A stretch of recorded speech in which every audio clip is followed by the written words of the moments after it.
Shalom everyone. We're going to continue with the Hagada, although we started last year, and there's going to be a continuation for 3 classes we gave last year.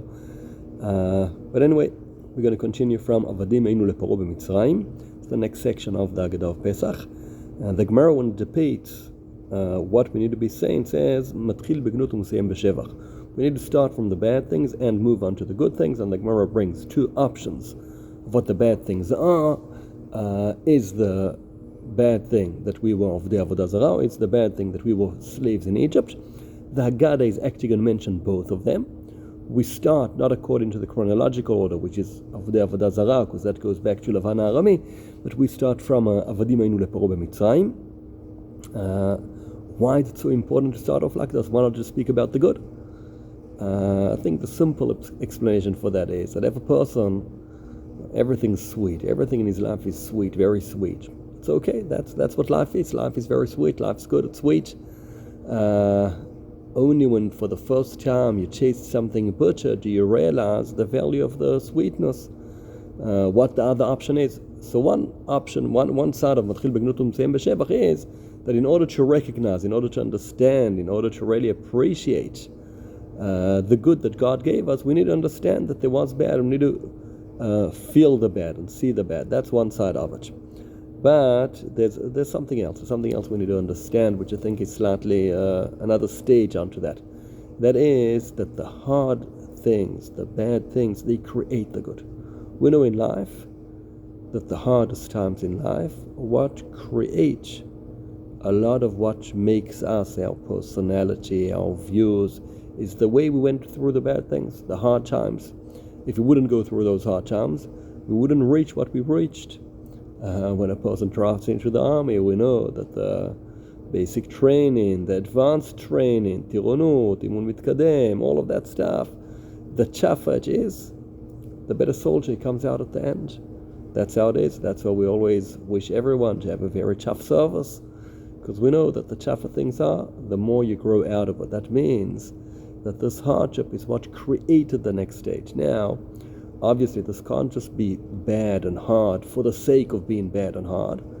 It has to be something that's going to be productive, something that's going to create something else. And the actual bad elements are what create things. Okay, if we take a soldier and we just make him carry heavy things the whole time, he won't become a good soldier.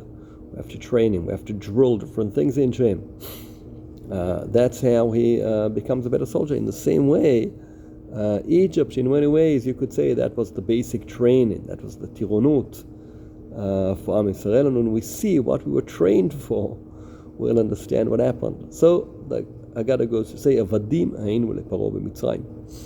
Later on, when we reach Hallel, we can say, Hallelujah, Hallelu, Avdei Adonai.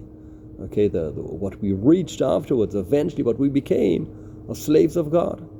And for that we had to go through the slavery in Egypt, and the actual slavery created things. And the Haggadah goes on to say, no, the Mefarshim, Rashi in the Psur, and the Chumash already says, Lepar'o b'Mitzrayim.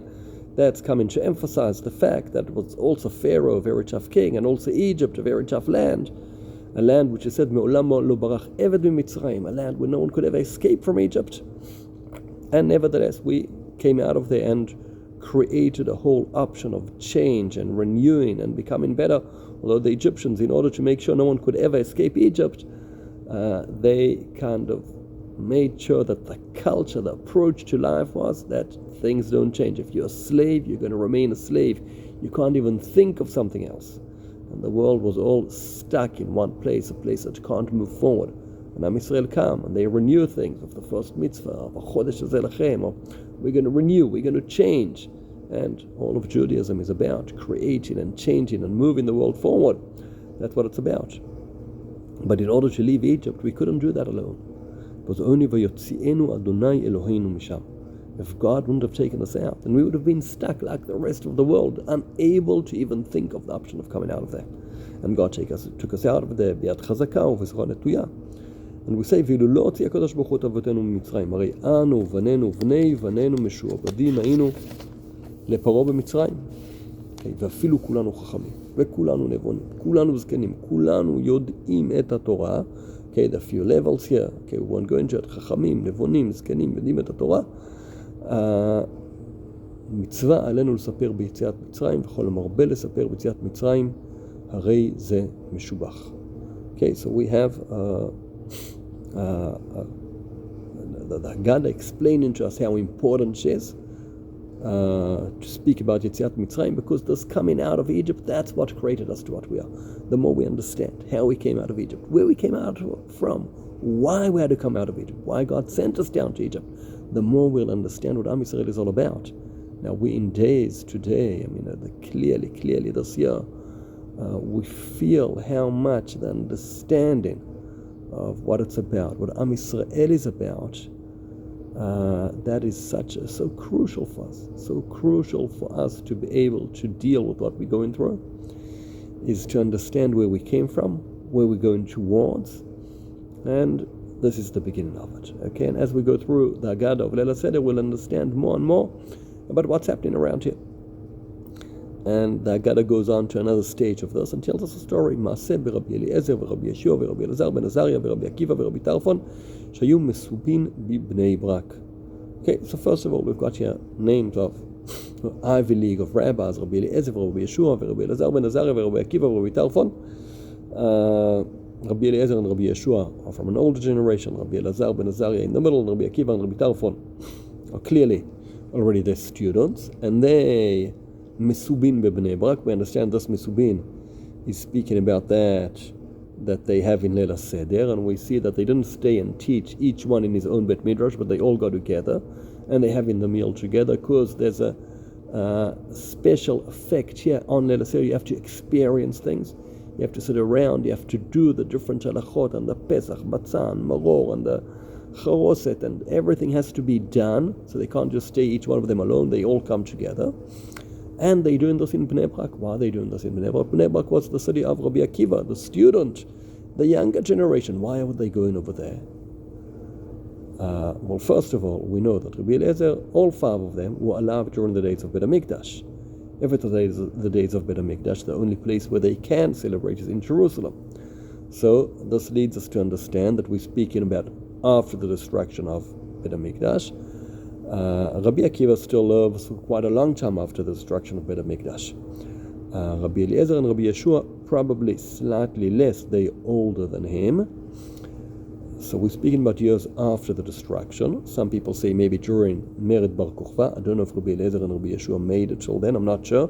Rabbi Akiva definitely knows that he was part of it, and then they with Rabbi Akiva, who's one of the leading people in the ideology of the revolution of Bar Kokhba. But could also be another option that is straight after the destruction, meaning the year earlier or 2 years earlier, these people were sitting in Jerusalem celebrating Leil HaSeder and hoping that the Romans won't manage to destroy things the way they did. And then happens the destruction, and everyone's devastated, everyone's broken, torn apart.